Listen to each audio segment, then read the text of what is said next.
সূরা আনফাল আল্লাহ পাক রব্বুল আলামিন বলেন, ওয়ামা কানাল্লাহু লিউআযযিবাহুম ওয়া আনতা ফীহিম ওয়ামা কানাল্লাহু মুআযযিবাহুম ওয়া হুম ইস্তাগফিরুন। নবী, আপনি যতক্ষণ তাদের মাঝে আছেন ততক্ষণ আল্লাহ তাদেরকে শাস্তি দিবেন না, আর যতক্ষণ তারা আস্তাগফিরুল্লাহ পড়বে, ইস্তেগফার পাঠ করবে, ততক্ষণ আল্লাহ তাদেরকে শাস্তি দিবেন না। তো আল্লাহ কি বললেন দেখেন, এক, আপনি যতক্ষণ আছেন তাদের মাঝে আল্লাহ তাদেরকে আযাব দিবে না। আরেকটা বললেন, যতক্ষণ তারা ইস্তেগফার পড়বে, এই ইস্তেগফার পাঠকারী জাতিকে আল্লাহ পাক রব্বুল আলামিন গজব দিবেন না। ক্বালা রাসূলুল্লাহ সাল্লাল্লাহু আলাইহি ওয়াসাল্লাম, মান লাজিমাল ইস্তিগফার জাআলাল্লাহু মিন কুল্লি দীকিন মাখরাজা। রাসূলুল্লাহ সাল্লাল্লাহু আলাইহি সাল্লাম বলেন, কেউ যদি তার জীবনে ইস্তেগফার আবশ্যক করে নেয়, কথার কথা, আপনি হাঁটতেছেন ইস্তেগফার পড়েন, আপনি বাসে বসা ইস্তেগফার পড়েন, আপনি রাস্তা দিয়ে মসজিদে যাচ্ছেন তো ইস্তেগফার পড়েন, আপনি দোকানে বসা ইস্তেগফার পড়েন, আপনি সদাই কিনতেছেন, আপনার জবানে ইস্তেগফার জারি আছে। মানে নবী বলেন, কেউ যদি তার জীবনে ইস্তেগফার পড়া আবশ্যক করে নেয়, জাআলাল্লাহু মিন কুল্লি দীকিন মাখরাজা, আল্লাহ পাক রব্বুল আলামিন সমস্ত সংকীর্ণতা থেকে তাকে বের হওয়ার রাস্তা বের করে দিবেন। সমস্ত সংকীর্ণতা থেকে উদ্ধারের রাস্তা আল্লাহ তাকে দেখায় দিবেন। ওয়া মিন কুল্লি হাম্মিন ফারাজা। শুধু তাই না, আপনি গত 5 বছর যাবৎ খুব পেরেশানিতে আছেন, আজকে থেকে শুরু করেন, যারা পেরেশানিতে আছেন আজকে থেকে ইস্তেগফারের আমল শুরু করেন, এই নিয়তে যেন আল্লাহ আপনাকে পেরেশানি থেকে হেফাজত করে। রাসূলুল্লাহ সাল্লাল্লাহু আলাইহি সাল্লাম বলেন, ইস্তেগফার যে ব্যক্তি পড়বে, ওয়া মিন কুল্লি হাম্মিন ফারাজা, আল্লাহ পাক রব্বুল আলামিন তাকে সমস্ত পেরেশানি থেকে মুক্তির ব্যবস্থা করে দেবেন। দেখেন, নবীজির এই কথাটা শুধু সুবহানাল্লাহ বলে সীমাবদ্ধ রাখবেন না, এটা বিশ্বাস করবেন যে আমার নবী বলছেন আস্তাগফিরুল্লাহ পড়লে পেরেশানি দূর হয়। আপনি হঠাৎ ঋণ হয়ে গিয়েছেন 20,000 50,000 টাকা, এটা একটা পেরেশানির বিষয়, ঋণ থাকাটা। আপনি ইস্তেগফার পড়া শুরু করেন, রাসূল বলছে অবশ্যই আল্লাহ আপনাকে এখান থেকে উত্তরণের রাস্তা ব্যবস্থা আল্লাহ করে দিবেন।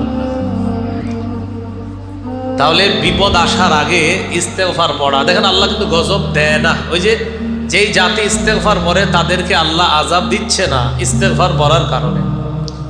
তো এটা হলো বিভিন্ন গজব আযাব আমাদের কাছে আসার আগে করণীয়। এরপরে বিপদ আপদ এর আলামত যদি দেখা যায়, এখনো আসে নাই, আলামত প্রকাশ পাইছে। এই আলামতের মধ্যে একটা আলামত এমন হতে পারে, দুনিয়ার মধ্যে যে বাতাস প্রবাহিত হয়, এই বাতাসের যে গতি আছে, এই গতি যদি স্বাভাবিক না হয়ে একটু অস্বাভাবিক হয়। যেমন সাধারণত স্বাভাবিকের চেয়ে অস্বাভাবিক গতিতে বাতাস আসলে আমাদের মাঝে একটা পেরেশানি কাজ করে।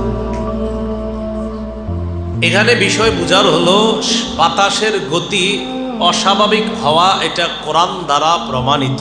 এটা হতে পারে গতির স্বাভাবিক অবস্থার একটু পরিবর্তন হওয়াটা, এটা কোরআন দ্বারা প্রমাণিত। সূরা বাকারার 164 নম্বর আয়াতে আল্লাহ বলেন, ইন্না ফি খালকিস সামাওয়াতি ওয়াল আরদি ওয়া ইখতিলাফিল লাইলি ওয়ান নাহার ওয়াল ফুলকিল্লাতী তাজরি ফিল বাহরি বিমা ইয়ানফাউন নাস ওয়া মা আনজালাল্লাহু মিনাস সামাই মিন মাইন ফাআহইয়া বিহিল আরদা বা'দা মাউতিহা ওয়া বাসসা ফিহা মিন কুল্লি দাব্বা ওয়া তাসরিফির রিয়াহি ওয়াস সাহাবিল মুসাখখারি বাইনাস সামাই ওয়াল আরদ লাআয়াতিল লিকওমি ইয়াকিলুন। আল্লাহ বলেন, আসমান এবং জমিনের সৃষ্টির মাঝে, রাত এবং দিনের পরিবর্তনে, বলেন রাতের পরে দিন, দিনের পরে রাত, এটা কে ঘটায়? আল্লাহ বলেন, কুল আরাআইতুম ইন জাআলাল্লাহু আলাইকুমুল লাইলা সারমাদান ইলা ইয়াউমিল কিয়ামাতি মান ইলাহুন গায়রুল্লাহ ইয়াতিকুম বিদিয়াইন আফালা তাসমাউন। নবী আপনি বলেন, তোমরা কি লক্ষ্য করেছো আল্লাহ পাক রব্বুল আলামিন যদি আলাইকুমুল লাইলা সারমাদা, এই রাতকে যদি আল্লাহ সারা জীবন রাত রেখে দেয়, তো বলো আল্লাহ ছাড়া কে আছে এই রাতকে আলোকিত করবে, দিনে রূপান্তরিত করবে? আছে কেউ? আল্লাহ বলেন, আমি আল্লাহ যদি রাত্রটাকে কিয়ামত পর্যন্ত দীর্ঘায়িত করে দেই, যে এই রাত আর দিন হবে না, তো আল্লাহ বলে, নবী আপনি জিজ্ঞাসা করেন, তাহলে এই রাতকে আলোকিত করার কি কেউ আছে? এরপরে কি কয় দেখেন, قل أرأيتم إن جعل الله عليكم النهار سرمدا إلى يوم القيامة من إله غير الله يأتيكم بليل تسكنون فيه أفلا تبصرون। আল্লাহ বলেন, নবী আপনি প্রশ্ন করেন তাদেরকে, আল্লাহ যদি এই দিনকে কিয়ামত পর্যন্ত দিন রাখতেন, এই দিনকে যদি আল্লাহ আর কখনো রাত না বানাতেন, তাহলে আল্লাহ ছাড়া কি কেউ আছে যে এই দিনকে রাতে রূপান্তরিত করবে? তো আল্লাহ বলেন, ইন্না ফি খালকিস সামাওয়াতি ওয়াল আরদি ওয়া ইখতিলাফিল লাইলি ওয়ান নাহার, আসমান আর জমিনের সৃষ্টি, রাত এবং দিনের পরিবর্তনের মাঝে, ওয়াল ফুলকিল্লাতি তাজরি ফিল বাহরি বিমা ইয়ানফাউন নাস, ওই জাহাজের মাঝে, ওই শিপের মাঝে, যেই শিপ মানুষের উপকারী জিনিসগুলা নিয়ে সমুদ্রের মাঝখানে চলতে থাকে। আমার আপনার চাউল নিয়ে, পোশাক নিয়ে, জামা কাপড়ের ইত্যাদি বিশাল বড় বড় কাপড়ের বহর নিয়ে শিপগুলা ঘন্টার পর ঘন্টা সমুদ্রে চলতেছে।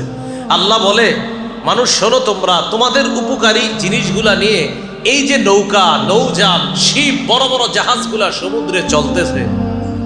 ওয়ামা আনজালাল্লাহু মিনাস সামাই মিন মাইন ফাআহইয়া বিহিল আরদা বা'দা মাউতিহা, আল্লাহ আসমান থেকে যে বৃষ্টি অবতীর্ণ করেন, আর এই বৃষ্টির মাধ্যমে শুকিয়ে থাকা জমিনকে আবার সজীব করেন। ওয়াবাসসা ফিহা মিন কুল্লি দাব্বা, জমিনের মধ্যে সকল বিচরণশীল প্রাণীকে আল্লাহ ছেড়ে দেন যেন তারা আরামে আয়েশে চলতে পারে। ওয়া তাসরিফির রিয়াহ, বাতাসের পরিবর্তন, বাতাসের গতির পরিবর্তন, এই যে বাতাসের গতির পরিবর্তন, বলেন তো কি? বাতাসের গতির পরিবর্তনের মাঝে। ওয়াসসাহাবিল মুসাখখারি বাইনাস সামাই ওয়াল আরদ, আসমান এবং জমিনের মধ্যখানে অবস্থিত নিয়োজিত আল্লাহর মেঘমালা। দেখেন, আমরা যে মেঘ দেখি, এই মেঘ কিন্তু এমন না যে এটা মনে হয় আকাশের সাথে লেগে আছে, বিষয়টা এমন না। অনেক সময় আপনি বিমান দিয়ে চলবেন, দেখবেন মেঘের ভিতর দিয়ে যাচ্ছেন। তো আল্লাহ বলে, দেখো আমি আল্লাহ আসমান জমিনের মাঝে নিযুক্ত মেঘমালা, বৃষ্টি হয় না কিন্তু আমি ঝুলাইয়া রাখছি, আমি চাবো তো বৃষ্টি হবে, এইভাবে আল্লাহ ঝুলাইয়া রাখছে। তো আল্লাহ বলেন, এই যে বাতাসের পরিবর্তন আর এইভাবে মেঘমালা, লা আয়াতিল লিকাউমি ইয়াকিলুন, এগুলার মাঝে জ্ঞানী সম্প্রদায়ের জন্য নিদর্শন রয়েছে। জ্ঞানী সম্প্রদায়ের নিদর্শনটা কি? জ্ঞানী মানুষ যারা, তারা যখন দেখবে বাতাস স্বাভাবিক গতির চাইতে অস্বাভাবিক হয়ে যায়, তখন তারা গবেষণা করবে, আচ্ছা বাতাস কেন এমন হচ্ছে? ও মনে হচ্ছে, আমাদের মনে হয় কোনো ভুল ভ্রান্তি হয়ে যাচ্ছে। ওই যে আবার আগের কথায় আসেন, আল্লাহ বলছেন, তুমি যদি আল্লাহর আদেশ নিষেধগুলা সঠিকভাবে পালন করো তো আল্লাহ তোমাকে হেফাজত করবে। তো যখন এমন একটা পরিস্থিতি সৃষ্টি হয়, তখন বোঝা উচিত যে মনে হচ্ছে আমাদের কোনো ভুল ভ্রান্তি হয়ে গিয়েছে, না হয় কেন স্বাভাবিক অবস্থা অস্বাভাবিক হবে, নিশ্চিত আমাদের কোনো ভুল হচ্ছে, এটা জ্ঞানীরা চিন্তা করবে। আর যারা অজ্ঞান, তারা কি চিন্তা করবে? এরা বলবে, মনে হয় বিল্ডিং এর পাইলিং ঠিক মতো দেওয়া হয় না। কি হয় নাই?